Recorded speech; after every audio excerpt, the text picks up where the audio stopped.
Jadi ya mainnya gerilya menaikkan pajak itu. Padahal pajak-pajak itu ya saya duga ya, oknum-oknum pekerja pajak itu kaya-kaya semua dan rekeningnya pun banyak ya. Ada yang menyembunyikan hartanya di wilayah-wilayah lain ya untuk beli rumah, beli tanah dan sebagainya. Itu semua dari hasil korupsi pajak ya. Bisa dicermati mungkin yang punya tetangga ataupun punya kawan yang bekerja diduga banyak uangnya karena korupsi dari pajak. Anda masih ingat kasus Gayus Tambunan? Itu pajak itu. Pajak itu lari ke pemerintah itu cuma berapa persen ya, semisal 100% itu dimakan oleh koruptor, sisanya baru masuk ke pemerintahan. Itu sudah hal yang biasa dan sudah diketahui oleh semua masyarakat ya. Jadi jangan berhenti kritik DPR ya, jangan berhenti awasi DPR untuk mengawal. Semuanya harus mengawal, rakyat Indonesia harus mengawal ya. Tabungan perumahan rakyat itu apa pula tuh tabungan perumahan rakyat? Pensiun baru dan juga hal-hal yang lain. Nggak mutu ini, lama-lama DPR RI nggak mutu ya. Ini saya kritik ya, saya kritisi ya, demi kebaikan anggota DPR ya, biar bisa bekerja profesional dan benar-benar berpihak pada rakyat, nggak ngurusi kasus tempe gembus yang laporan dari Solo orang yang nangis-nangis itu direspon. Sedang kasus Vina Cirebon yang sudah meledak, yang jelas-jelas 7 terpidana itu tidak berdosa dan tidak bersalah, tidak direspon, diabaikan seolah-olah buta dan Halo kawan, jumpa lagi dengan Toro Channel ya. Bismillahirrahmanirrahim. Assalamualaikum warahmatullahi wabarakatuh. Allahumma sholli ala sayyidina Muhammad wa ala ali sayyidina Muhammad. Oke kawan, kali ini kita akan mengkritisi DPR ya. Ya. Ternyata DPR itu tidak mau dikritik. Dan juga Menteri Keuangan ya, Menteri Keuangan dan Menteri apalagi itu yang berkaitan dengan naiknya pajak 12% ya. Itu tidak mau dikritisi ya. Kenapa tidak mau dikritisi? Kenapa tidak mau dikritik? Karena ya Rieke Diah Pitaloka dilaporkan ke Mahkamah Kehormatan Dewan ya atau MKD atas dugaan pelanggaran kode etik. Kode etik yang mana? Jadi politikus PDIP itu ya dilaporkan oleh seorang yang bernama Double Alpha Papa, terbaca AAP. Ya, karena dinilai memprovokasi publik untuk menolak kenaikan pajak pertambahan nilai atau PPN sebesar 12% ya. Bersama ini disampaikan ya bahwa MKD telah menerima pengaduan dari saudara Double Alpha Double Alpha Papa ya, terbaca AAP. Tertanggal 20 Desember 2024 ya, mengadukan Diah Pitaloka karena adanya dugaan pelanggaran kode etik atas pernyataan saudara yang dalam kontennya ya, konten Diah Pitaloka diunggah di media sosial terkait ajakan provokasi untuk menolak kebijakan PPN 12%. Ini jelas-jelas DPR tidak mau dikritik, apalagi Menteri Keuangan juga tidak mau dikritik, mau menangnya sendiri. Jangan memeras rakyat dong, cari sumber-sumber dana yang lain. Jangan kok setiap ganti presiden pajak dinaikkan, efeknya sembako naik semua. Itu kopi Sansetan yang harganya Rp750 itu udah naik menjadi Rp1.000, sekarang sudah Rp1.500 per saset. Bayangkan, semuanya naik. Jadi video tersebut diunggahnya sebagai upaya meminta agar Presiden Prabowo membatalkan kebijakan PPN 12% ya. Untuk berjuang bareng ya, mengajak masyarakat untuk berjuang bareng.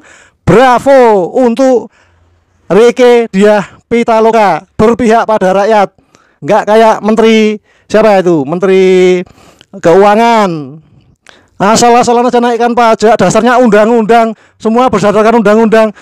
Dasarnya itu adalah Pancasila, ketuhanan yang Maha Esa, yang ayat sila kedua, kemanusiaan yang adil dan beradab, 5 keadilan sosial bagi seluruh rakyat Indonesia. Itu yang penting. Yang dibikin alasan hanyalah undang-undang. Alah, undang-undang kalau menyengsarakan rakyat ya jangan dipakai dong, Bu Menteri Keuangan. Saya setuju Bapak dan Ibu sekalian bahwa kita perlu untuk banyak memberikan penjelasan kepada masyarakat. Artinya meskipun kita membuat policy mengenai perpajakan termasuk PPN ini bukannya membabi buta dan seolah-olah tidak punya afirmasi atau perhatian terhadap beberapa sektor-sektor seperti kesehatan, pendidikan, dan bahkan makanan pokok waktu itu termasuk. Debatnya cukup panjang di sini. Jadi nanti kami akan sampaikan. Jadi di sini kami sudah membahas bersama Bapak Ibu sekalian, sudah ada undang-undangnya. Kita perlu untuk menyiapkan agar itu bisa dijalankan, tapi dengan tadi penjelasan yang baik, sehingga kita tetap bisa bukannya membabi buta, tapi APBN memang harus terus dijaga kesehatannya. Namun pada saat yang lain, APBN itu harus berfungsi dan mampu merespon seperti yang kita lihat dalam episode-episode seperti waktu Global Financial Crisis, waktu terjadinya pandemi, itu kita gunakan APBN. Teman-teman, jadi kata Sri Mulyani ya, Menteri Keuangan, membandingkan masalah kenaikan pajak yang 12% itu, Sri Mulyani membandingkan dengan Brasil ya, penetapan tarif PPN sebesar 17% itu di Brasil ya, dan memiliki rasio pajak 24,67% ya, serta Amerika Serikat dengan tarif PPN 15% dengan rasio pajak mencapai 21,4%. Indonesia dibandingkan dengan Amerika nggak nyambung bosku, pajak 12% itu sudah membebankan rakyat ya. Sekarang pajak belum naik aja apa-apa sudah naik, sembako naik. Apa yang nggak naik?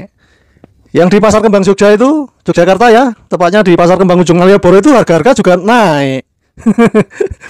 Jadi negara lain yang membanding adalah India dengan tarif PPN 18% dengan rasio pajak 17%, serta Turki menetapkan PPN 20% dengan rasio pajak 16%. Di kawasan Asia Tenggara, Filipina rasio pajak 15,6% dengan tarif PPN 12%. Sementara itu Meksiko 14% dan sebagainya. Jangan dibandingkan dengan negara lain ya Bu Menteri. Gimana toh, Indonesia tuh masih banyak rakyat yang miskin, kecuali untuk PNS ya. Untuk PNS ya gajinya naik, bisa disesuaikan dengan pajak. Tapi kalau untuk wirausaha, wira swasta, orang kerja serabutan itu stres. Mereka bayar pajak dari mana ya? Jadi Indonesia saat ini ya dengan PPN 12% semisal naik ya, semoga dibatalkan oleh Pak Prabowo ya, semoga saja ya.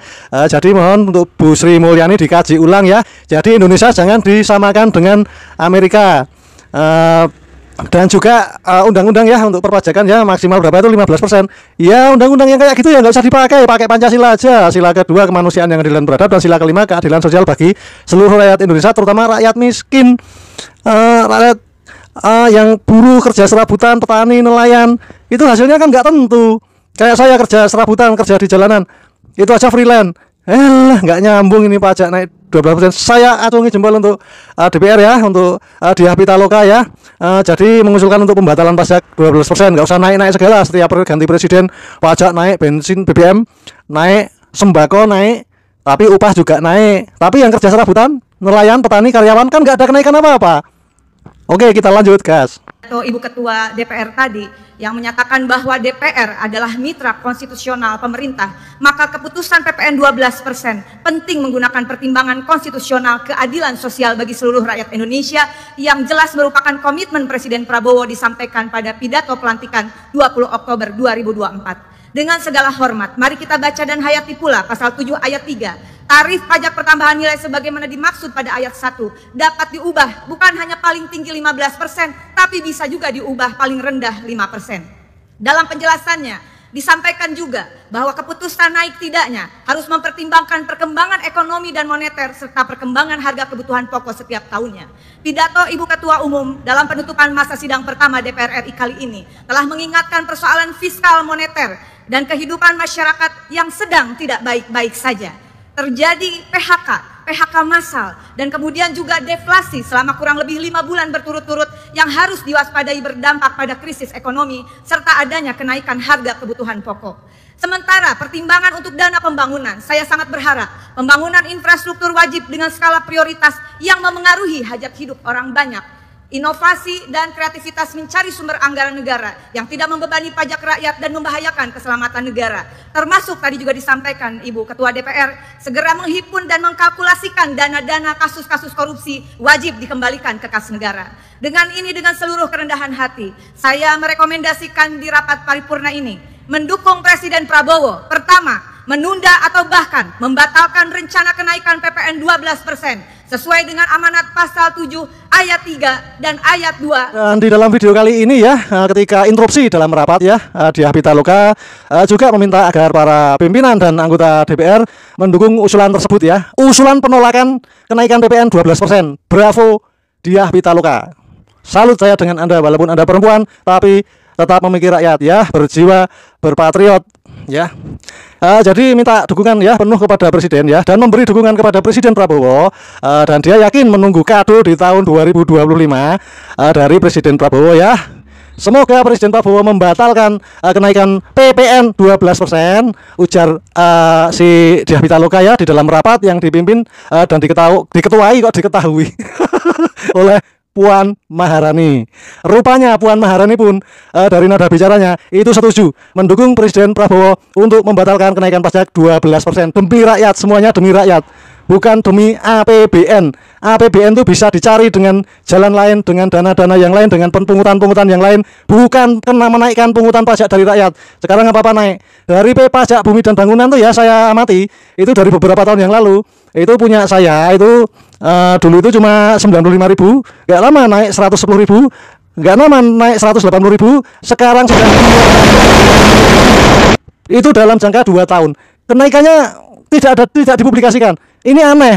Jadi ya mainnya gerilya menaikkan pajak itu. Padahal pajak-pajak itu ya saya duga ya, oknum-oknum pekerja pajak itu kaya semua dan rekeningnya pun banyak ya. Ada yang menyembunyikan hartanya di wilayah-wilayah lain ya untuk beli rumah, beli tanah dan sebagainya. Itu semua dari hasil korupsi pajak ya. Bisa dicermati mungkin yang punya tetangga ataupun punya kawan yang bekerja, diduga banyak uangnya karena korupsi dari pajak. Anda masih ingat kasus Gayus Tambunan? Itu pajak itu. Pajak itu lari ke pemerintah itu cuma berapa persen ya? Semisal 100% itu dimakan oleh koruptor, sisanya baru masuk ke pemerintahan. Itu sudah hal yang biasa dan sudah diketahui oleh semua masyarakat ya. Jadi jangan berhenti kritik DPR ya, jangan berhenti awasi DPR untuk mengawal. Semuanya harus mengawal, rakyat Indonesia harus mengawal ya. Tabungan perumahan rakyat tuh apa pula tuh tabungan perumahan rakyat? Pensiun baru dan juga hal-hal yang lain. Nggak mutu ini, lama-lama DPR RI nggak mutu ya. Ini saya kritik ya, saya kritisi ya, demi kebaikan anggota DPR ya. Biar bisa bekerja profesional dan benar-benar berpihak pada rakyat, nggak ngurusi kasus tempe gembus yang laporan dari Solo orang yang nangis-nangis itu direspon. Sedang kasus Vina Cirebon yang sudah meledak, yang jelas-jelas 7 terpidana itu tidak berdosa dan tidak bersalah, tidak direspon, diabaikan seolah-olah buta dan Komisi 3 terutama. Oke, kita lanjut ya. Rekomendasikan di rapat paripurna ini mendukung Presiden Prabowo. Pertama, menunda atau bahkan membatalkan rencana kenaikan PPN 12% sesuai dengan amanat pasal 7 ayat 3 dan ayat 2 Undang-Undang Nomor 7 Tahun 2021. Kedua, ya terima kasih, mohon dukungannya dari semua pimpinan dan anggota dan seluruh rakyat Indonesia. Kedua, mendukung Presiden Prabowo menerapkan dengan tegas self-assessment monitoring system dalam tata kelola perpajakan. Pajak selain menjadi pendapatan utama negara, juga bisa menjadi instrumen pemberantasan korupsi sekaligus strategi dalam melunasi semua utang negara. Kemudian sistem ini juga akan melahirkan satu data pajak Indonesia agar negara mampu menguji SPT wajib pajak, akurasi pemetaan, perencanaan, penerimaan, dan pengeluaran negara secara komprehensif, termasuk pendapatan yang legal maupun ilegal. Sistem ini insya Allah akan memastikan seluruh transaksi keuangan dan non-keuangan wajib pajak wajib dilaporkan secara lengkap dan transparan. Terakhir, mohon dukungannya sekali lagi dari Ibu Ketua DPR, Wakil Ketua DPR, dan seluruh anggota DPR RI, seluruh anggota DPRD di seluruh Indonesia, mahasiswa yang ada di belakang dan rekan-rekan media. Kita beri dukungan penuh kepada Presiden Prabowo. Kita semua dan seluruh rakyat Indonesia, saya yakin, menunggu kado tahun baru 2025 dari Presiden Prabowo, batalkan rencana kenaikan PPN 12%. Terima kasih.